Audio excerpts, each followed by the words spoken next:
aos Hebreus capítulo 5, versículo 14. Quantos acharam? Pode dizer amém? Amém. Mas o mandamento sólido é para os perfeitos, os quais, em razão do costume, têm sentidos exercitados para discernir tanto bem quanto mal. Vamos fazer um grande moral? Já está aí no telão. Todos nós no 3, amém? 1, 2, 3. Mas o mantimento sólido é para os perfeitos, os quais, em razão do costume, têm os sentidos exercitados para discernir tanto bem quanto mal. Quantos podem dizer amém? Amém. Queridos, essa noite, pela graça de Deus e por sua infinita bondade, nós estaremos falando aqui sobre a necessidade do discernimento espiritual.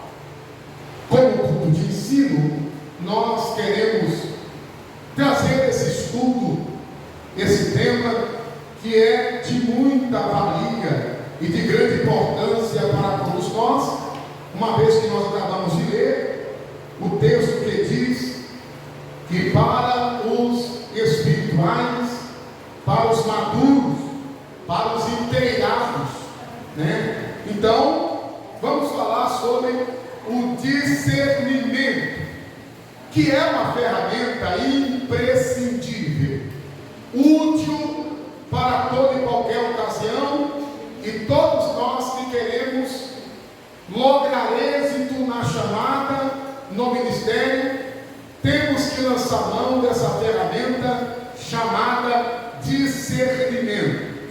A palavra discernimento é um substantivo masculino e ela significa aquilo que nos leva a fazer uma aferição. Discernir significa aferir. É um termo que vem do latim, e no latim esse termo significa discernere. Discernere significa no mínimo 3 coisas. Primeiro, colocar a parte. 2, dividir. Terceiro, separar. Então, de cara, nós já estamos aprendendo que quem tem o discernimento espiritual não vai com sede no pote, porque estamos entendendo que discernir é colocar a parte, dividir, separar, fazer uma apreciação. É aquilo que a Bíblia diz: não responder à altura antes de lhe perguntar.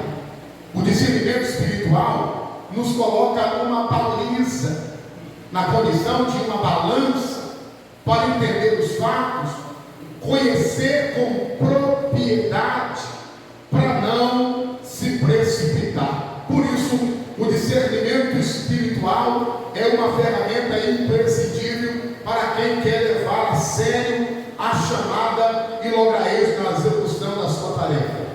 Na prática, o discernimento é, em primeiro lugar, a capacidade de distinguir o certo e o errado. É a prática, é o básico.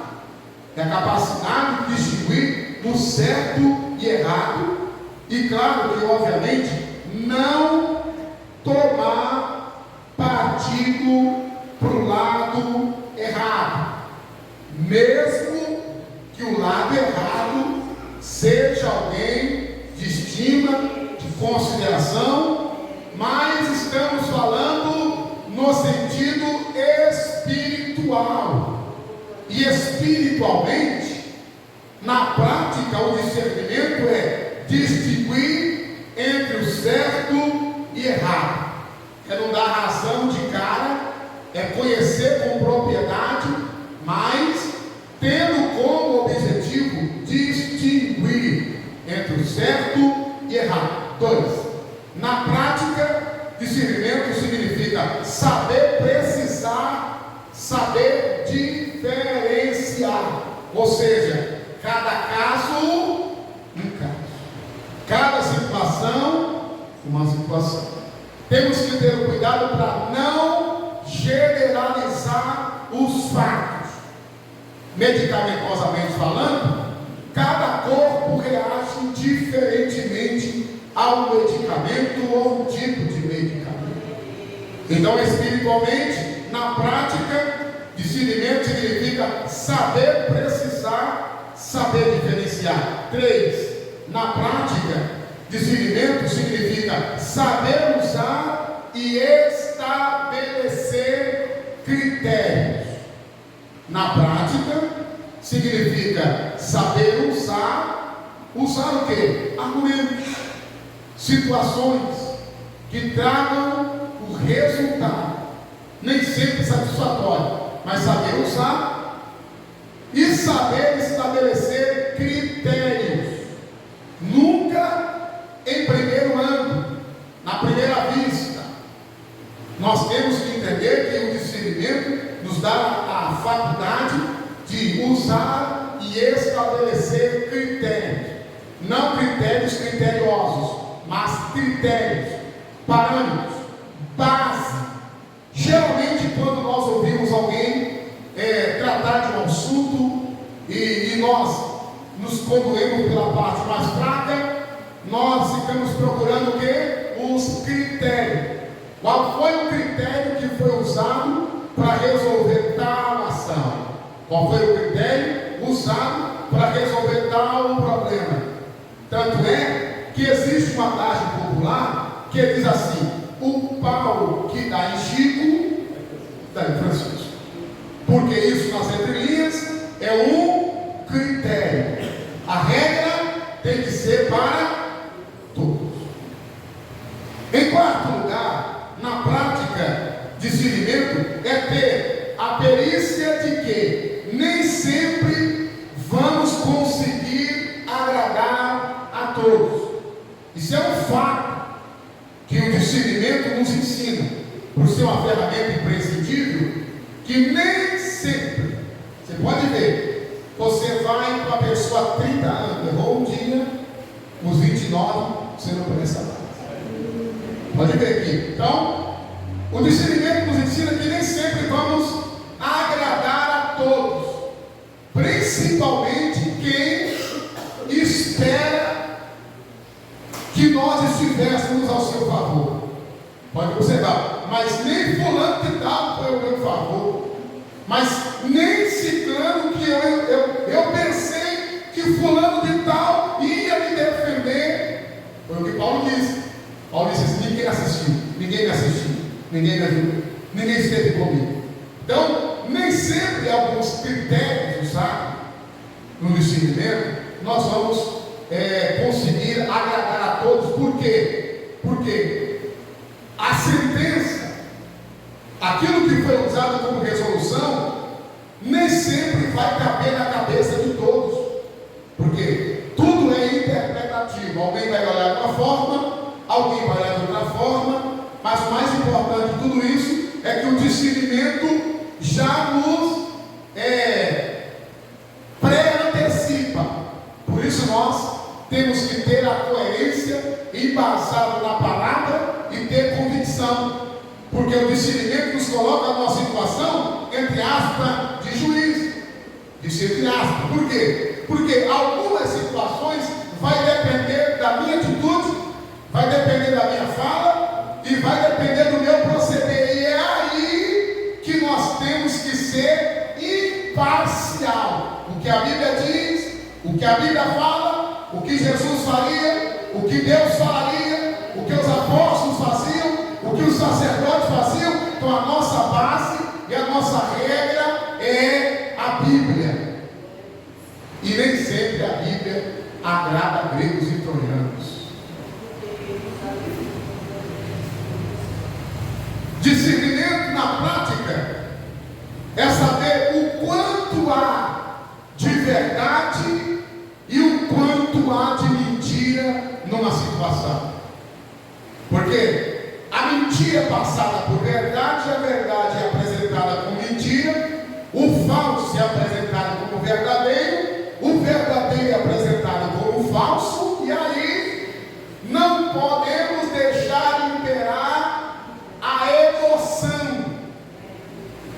Não podemos temos que ter o cuidado, porque uma palavra dita, ela suscita a ira, e as suas contendas são como um castelo forte, com ferrolhos fortes.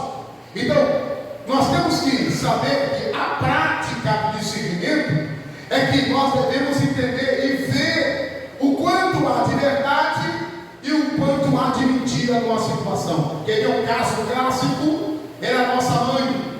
Minha mãe está viva, não sei de vocês, mas a minha está viva, graças a Deus.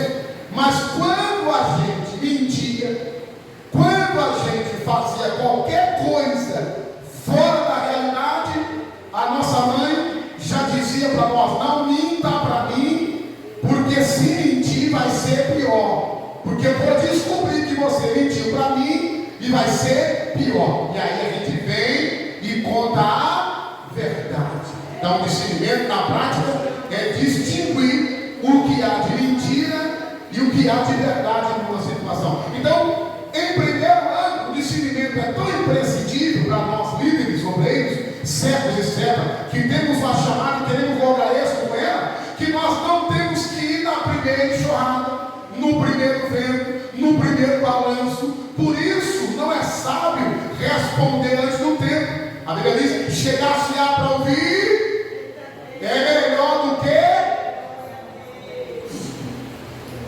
Então vamos lá. Discernimento na prática é entender o que há de bom ou ruim enrustido na conversa.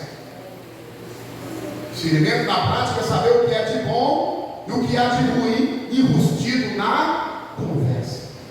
Porque às vezes a tendência é mal, sorrateira, minuciosa e até fantasiada. E às vezes nós, pela falta de discernimento, vamos na onda e depois a gente fala: se eu tivesse esperado. Então, discernir é saber o quanto pode ir bom e ruim. Discernimento na prática é saber quem está certo e quem está. Porque numa demanda nem sempre as coisas estão certas. Conversa. Nós, com um sorriso amarelo, quando vamos apartar uma briga, resolver uma questão, a gente fala para o irmão assim: você está certo. Aí fala para o outro: você também está certo. Piorou. Então vamos lá? Põe aí no telão. 1 Reis, capítulo de número 3, versículo 16 ao 18. 1 Reis, capítulo de número 3, 16 ao 18. Foi o primeiro teste de Salomão quando foi subir no trono. Olha lá. Então vieram duas mulheres prostitutas ao rei e se puseram perante ele. E disse-lhe uma das mulheres: ah, Senhor meu, e eu e esta mulher moramos numa casa e tive um filho, e estando com ela naquela casa. E sucedeu que ao terceiro dia depois do meu parto teve um filho também. Essa mulher, estávamos juntas, nenhum estranho estava conosco na casa, somente nós duas naquela casa. E de noite morreu o filho dessa mulher, porquanto se deitara sobre ele. E levantando-se à meia-noite, tirou meu filho do meu lado, enquanto dormia com a serva, e o deitou no seu seio, e seu filho morto deitou no seu seio. E levantando-me eu pela manhã, para dar de mamar a meu filho, eis que estava morto. Mas, atentando pela manhã para ele, eis que não era meu filho que eu havia tido. E aí os versículos a seguir, até o 24, diz assim: Salomão, pois, observava, uma dizia: o filho é meu, e a outra dizia: esse filho é meu. Então ele disse: traga-me uma espada, para suscitar o amor materno. Para suscitar o amor materno. E quando trouxer uma espada, Salomão ia dividir a criança no meio, então a dizia: mata, nem eu, nem ela. Mas a mãe manifesta o amor de mãe. Não deixa que a criança viva. E aí Salomão discerniu bem que a mãe não queria ver a morte do filho. Então, por mais que o pai cuide, segue, que ele entender e demonstrar amor, nunca será igual o amor de mãe. Nunca. E aqui está o primeiro caso de discernimento, porque quem discerne tem que entender o que é de verdade e de mentira, o que é de bom e de ruim, e qual é o rumo que a situação está tomando. E aqui Salomão usa uma espada como símbolo de juízo, de justiça. Amém? Então vamos lá. Quando nós observamos o texto que Paulo fala, que para os maduros, né? Para os maduros, a maturidade, para os que saíram daquela fase de criança, aqueles que amadureceram, Paulo está dizendo que quem tem discernimento não cai com facilidades em armadilhas. Quem tem discernimento não cai com facilidade. Estão dando um negócio grátis ali, tu vai. Olha, estão ali. Você olha e fala. E alguns ditados dizem assim, ó, estou ficando velho, mas pensa lá. Por quê? Porque quem tem discernimento não cai com facilidades em armadilhas. Põe aí, filhos. 1 Coríntios 2, 13 ao 18. O discernimento nos priva de tanta coisa. E Paulo disse que quando era menino fazia coisa de menino. Mas agora que cheguei à estatura de varão perfeito, de varão maduro, não vou cair nessa cena. As quais também falamos não com palavras que a sabedoria humana ensina, mas com as que o Espírito Santo ensina, comparando as coisas espirituais com espirituais. Sério.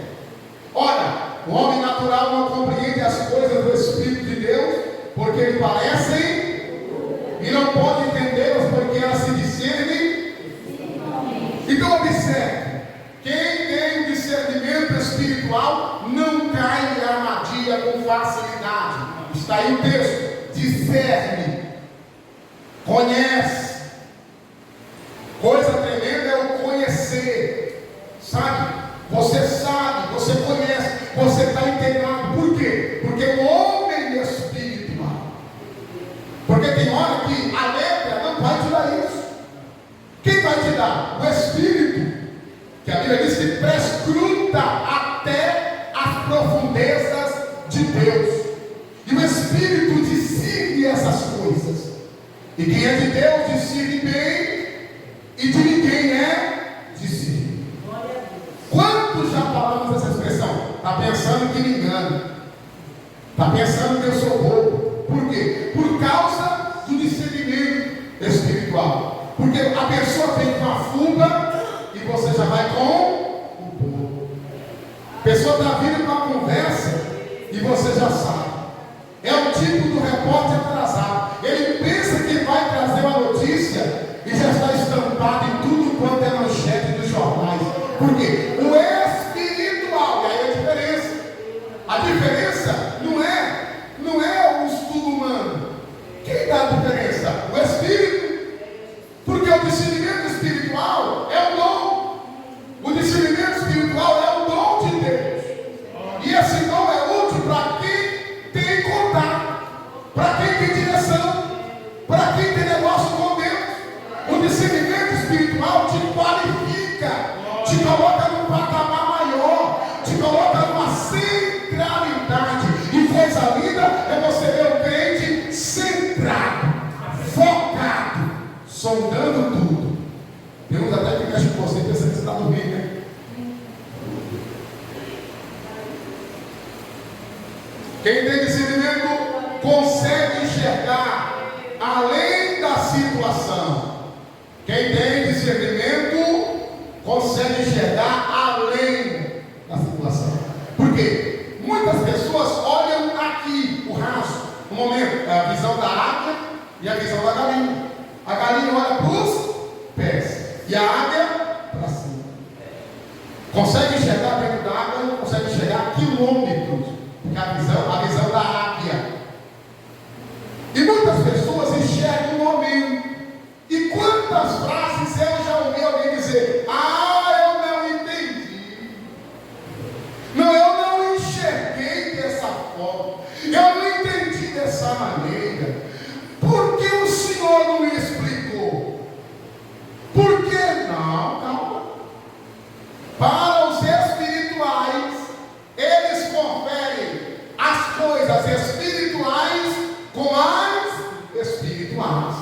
Jesus não deu o que é santo aos cães e nem o que é puro aos porcos.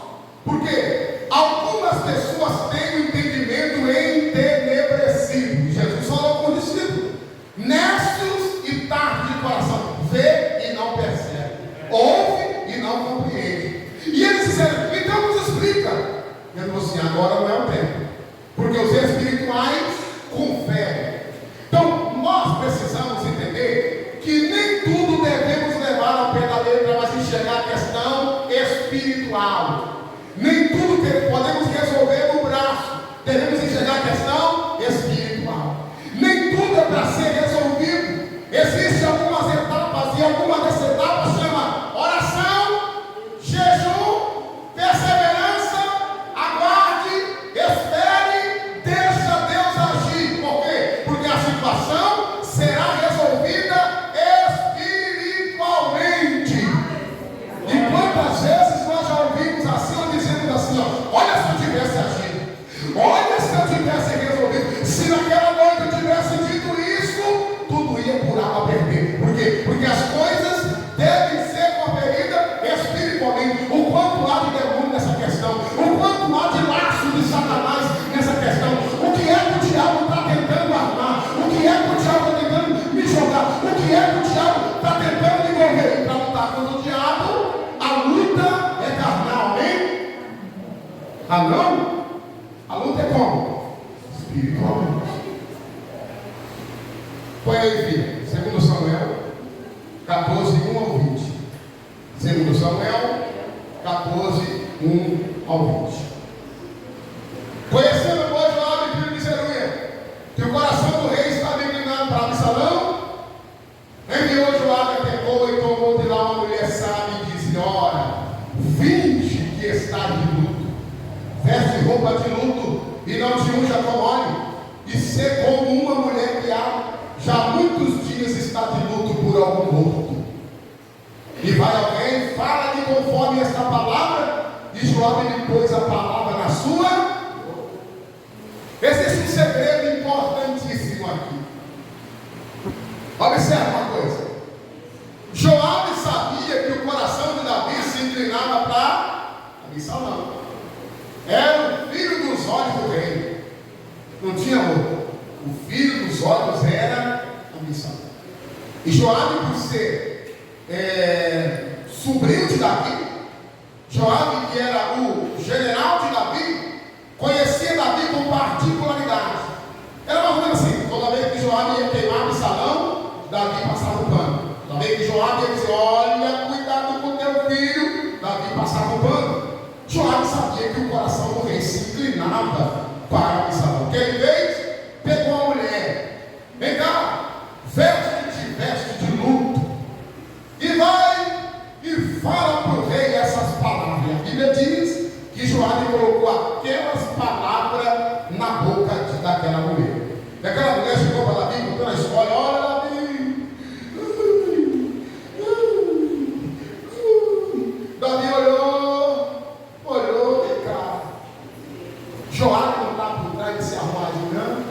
Tu és um rei, vive o Senhor, porque tu és uma lâmpada, e descobrisse o feito do teu servo Joabe. Queridos, é muito comum na igreja você ver as coisas e depois querer profetizar. Isso dá um rolo, isso dá uma confusão, porque você viu.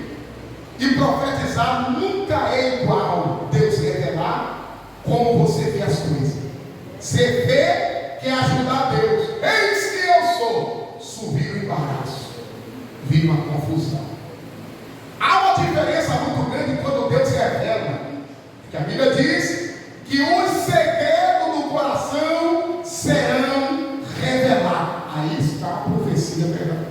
O segredo. E se tiver alguém descrente em glorificar a Deus, porque Ele está em vosso meio. Agora, você quer ver uma coisa? Planeja, combina, escreve no papel, foge, faz um teatro para ver a confusão que dá. Por quê? Porque Deus não se deixa escarnecer. Deus não precisa de ajeitado e de arrumadinho. Porque se fosse Deus se cumpre, se for Deus se cumpre, se não for Deus não vai se cumprir. E o pior, a pessoa era até cabeça vira cauda, porque o Senhor disse: o profeta que falará em meu nome, não sendo eu que o enviei, esse profeta será cauda. Então, o discernimento espiritual nos ensina a enxergar além da conversa, por trás da conversa, lá longe. E aí você tem que ter toda uma estrutura. Você tem que ter toda uma estrutura para não querer resolver. Porque primeiro, a igreja não é sua. Segundo, quem errou não foi você. Terceiro, você tem 365 dias para aguardar Deus agir. Então não precisa de pressa. Se Deus já te mostrou, já te fez conhecer, você já viu, Deus já te revelou, porque a Bíblia diz: Deus não fará nada sem revelar aos seus servos. E a Bíblia diz: se tiver profeta, eu falo com ele, eu revelo para ele, eu mostro para ele. Mas nós precisamos entender que temos que ter estrutura, porque nem sempre a mensagem é coletiva ou é individual. Aquela mensagem é confidencial, e às vezes a mensagem é para o tempo determinado. Discernimento espiritual. Quem tem, não se confunde com questões pessoais, com questões espirituais. Alguns crentes têm dificuldade de separar isso aqui que eu estou falando. Alguns crentes têm dificuldade de quê? Separar questões pessoais de questões espirituais. O não gostar do jeito da pessoa é pessoal. É pessoal. Agora, impedir que essa pessoa sirva a Deus já é espiritual. Então, nós não podemos confundir questões espirituais com questões pessoais. E principalmente quando a gente quer comprar a briga dos outros. Sabe disso? Quando a gente quer comprar a briga dos outros. Foi com meu amigo, foi com meu colega. E também, não. A Bíblia diz: não se intrometa em questões loucas. Não se precipite. Cuidado, porque a questão é pessoal e não é espiritual. E se a questão é pessoal, se está devendo, vai lá e cobra. Se a questão é pessoal, se te fez algum agrado, vai lá e conversa. A Bíblia diz: deixa a oferta, vá só. Não quer te ouvir? Leva dois. Não quer te ouvir? Leva a igreja. Não quer te ouvir? É pessoal, é com ele e Deus. Agora, espiritualmente, a volta é outra, a conversa é outra. Por quê? Porque as coisas espirituais se discernem espiritualmente. E se for laço no diabo? E se for uma armadilha no campo? E se for uma questão que o diabo está trabalhando? E se for uma situação que o diabo criou? Pastor, e como é que eu vou resolver isso? Discernindo, tendo a perícia, entendendo, separando, compreendendo que as coisas espirituais se resolvem espiritualmente. Quantos estão entendendo? Diga amém. Então eu quero dar só 4 exemplos para finalizar. 4 exemplos da necessidade e urgência do discernimento espiritual. 4. Primeiro, Atos 8, 3 ao 21. Atos 8, 3 fiéis ao pedido. Nós que fazemos a obra de Deus, irmão, temos que ter discernimento espiritual. Não adianta eu pregar bonito e não ter discernimento, controle, equilíbrio, vivência. Essas coisas são a versão, é o contrário. Você fala uma coisa e vê outra, é incoerência. É uma pessoa inconsistente, porque ela fala uma coisa e vê outra coisa. O discernimento espiritual vem para colocar a gente numa baliza, numa feição, num patamar, numa qualidade espiritual. Primeiro motivo. Primeiro exemplo. De Saulo, assolava a igreja, entrando pelas casas e arrastando homens e mulheres, os encerravam na prisão. Mas os que andavam dispersos iam por toda parte, anunciando a palavra do Senhor. E descendo Filipe, a cidade de Samaria, eles pregavam lá. Segue. E as multidões unanimemente prestavam atenção ao que Filipe dizia, porque ouviam e viam os sinais que ele fazia. Pois que os espíritos imundos saíram de muitos que os tinham, clamando em alta voz, e muitos paralíticos e coxos eram curados. Paramos aí. Vamos repetir. O texto diz: houve uma perseguição. Essa perseguição era a vontade de Deus, não era a vontade do diabo. Eles foram dispersos por toda parte, chegaram lá em Samaria, e Filipe começou a pregar a Cristo. Na proporção que ele prega a Cristo, demônio para te retirar, espírito maligno é repreendido, cura divina, renovação, alegria. De fato, a bandeira do Evangelho foi hasteada. Aí que está o desenrolar. Quanto mais forem os sinais que Deus estiver realizando através de você, vigia. Quanto maior for a veemência de como Deus está te usando, vigia. Quanto mais forem as manifestações de Deus através de você, vigia. Por que vigia? Porque o diabo vai se levantar. Por quê? Porque ele está sendo atuado. Ninguém pegava ali, até acontecer uma perseguição, e na mente maligna a perseguição ia prender, encrasular. Mas pelo contrário, para a derrota do diabo, a perseguição levou para a rua, para as vilas, para o beco, para a viela.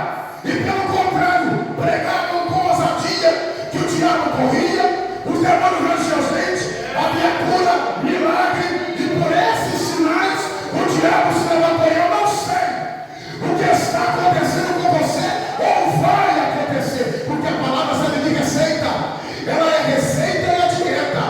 Se Deus está te usando com autoridade, se prepara, vão se levantar mais língua, mais boca. Se Deus está te levando a uma dimensão espiritual poderosa, se prepara, o inferno vai se levantar, mas quem te chamou se responsabiliza.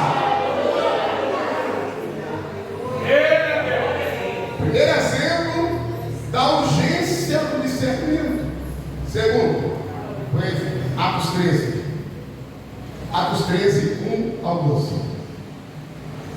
E na igreja que estava em Antioquia, havia alguns profetas e doutores, a saber, Barnabé e Saulo, Barnabé e Simão, chamado Níger, e Lúcio Sirineu, Manaém, que fora criado com Herodes, o Tetrarca e Saulo. E serviram eles e jejuando ao Senhor, disse o Espírito Santo, apartai Paulo e Barnabé para a obra que eu os tenho chamado. Então, jejuando e orando, e pondo sobre as mãos, os despediram. Amém? Escuta só uma coisa. Tem tudo para dar certo.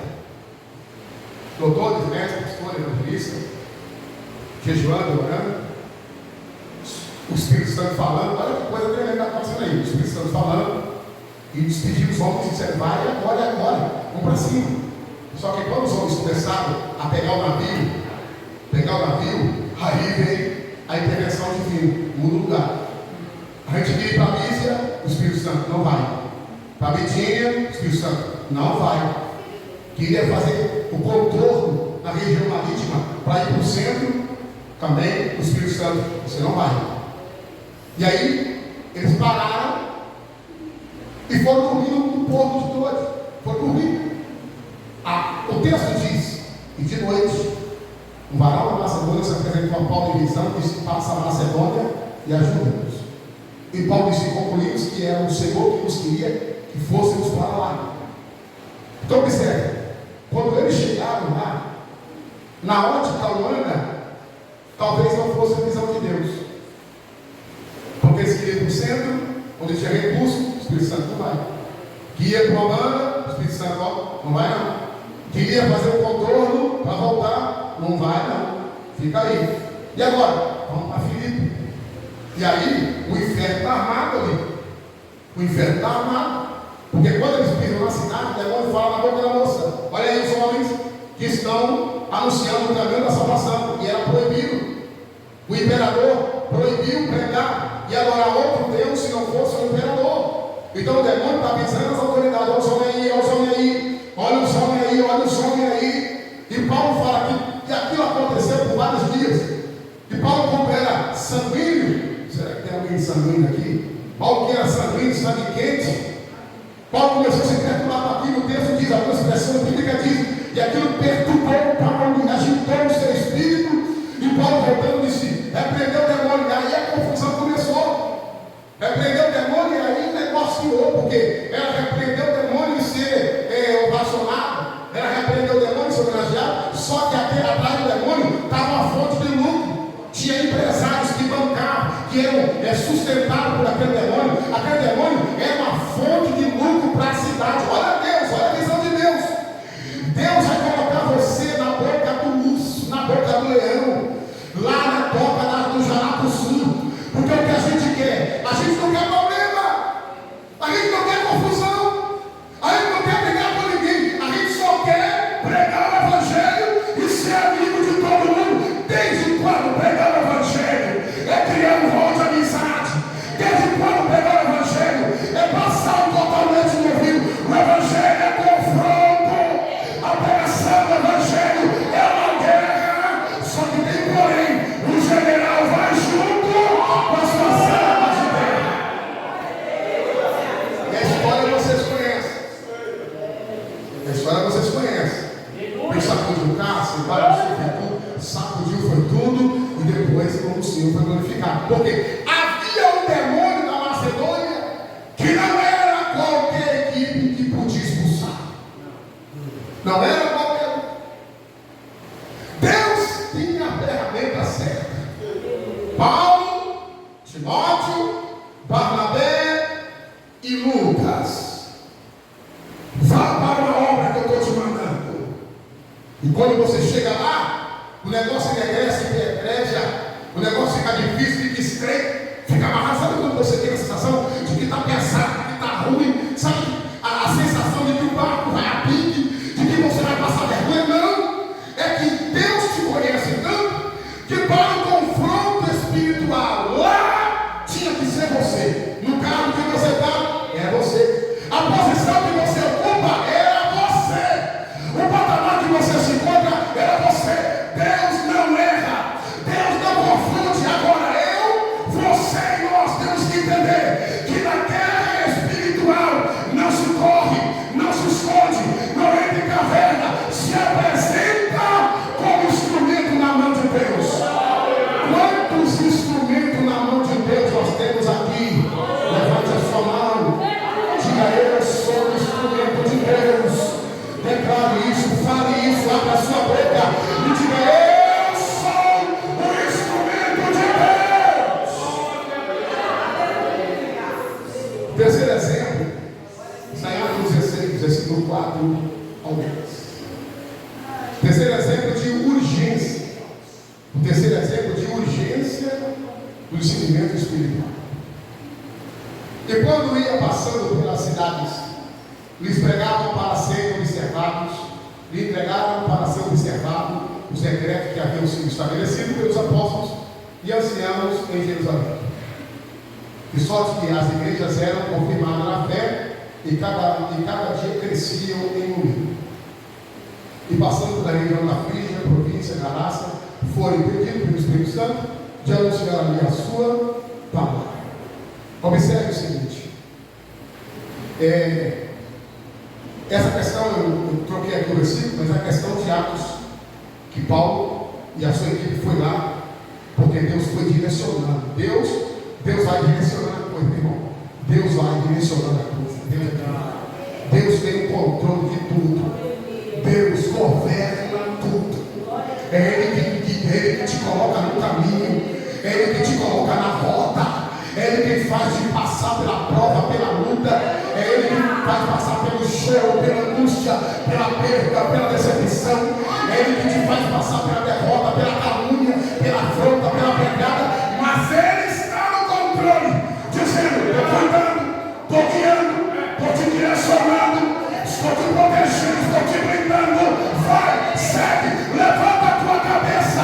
Eu estou contigo. Agora sim, Atos 13, 1 e 2. Atos 13, 1 e 2. E na igreja que está em Antioquia, tem doutores, Barnabé, Simão, Lígia, Lúcio, Sirineu, Manaém, todos e Herodes, que foi criado, e Manaém, criado por Herodes, o Tetrarca. Aí está a referência. Então, nós sabemos da urgência do discernimento espiritual. Para encerrar, Atos capítulo 20. Põe aí. Atos capítulo 20. Vamos ler todos nós, igreja? Vamos ler todos nós? 3. 1, 2, 3. E depois que cessou,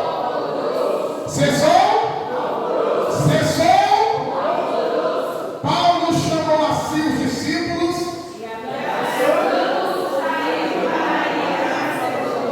Já era para você dar um glória. Eita. E depois que cessou o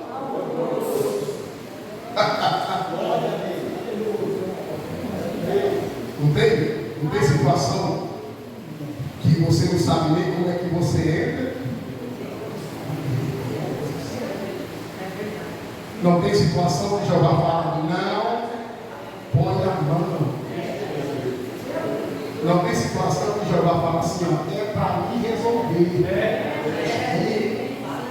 Não tem situação que Jeová fala assim: ó, parai, ficai quieto e veja a salvação do Senhor. E a gente está aqui agoniado. Se eu não falar, eu não vou conseguir dormir. Vai.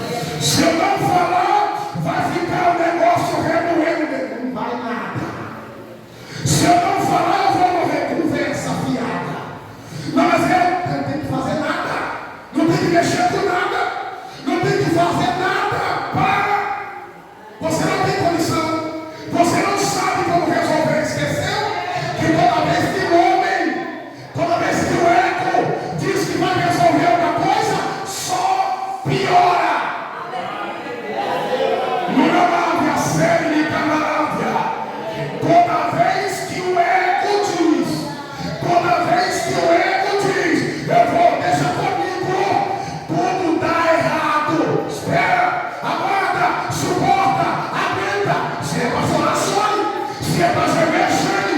Se é para entristecer, se entristeça. Mas coloque na mão de quem tem o poder de resolver. Parou o alvoroço. Daí Paulo agora sim. Acabou o alvoroço, Paulo fez assim.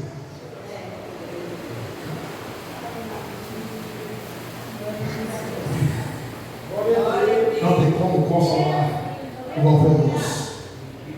Não tem como consolar. Tem muita gente falando. Todo mundo sabe resolver. Todo mundo ensina como resolver. Eu faria assim, eu diria assim, eu fazia assim. Se fosse eu, porque eu faria, eu diria. Se eu estou no lugar, se fosse eu, pegar na bunda cheia, ninguém quer. Pisar em mim, ninguém quer. Mas se fosse eu, eu faria. Eu sei, eu fazia, olha, eu sei, sabe nada. A Bíblia diz que ninguém pode fazer nada assim no céu. Não foi dado. E tem coisa que Jeová não quer dar. Tem coisa que Jeová quer provar você. Porque o impetuoso sou eu. O agoniado sou eu.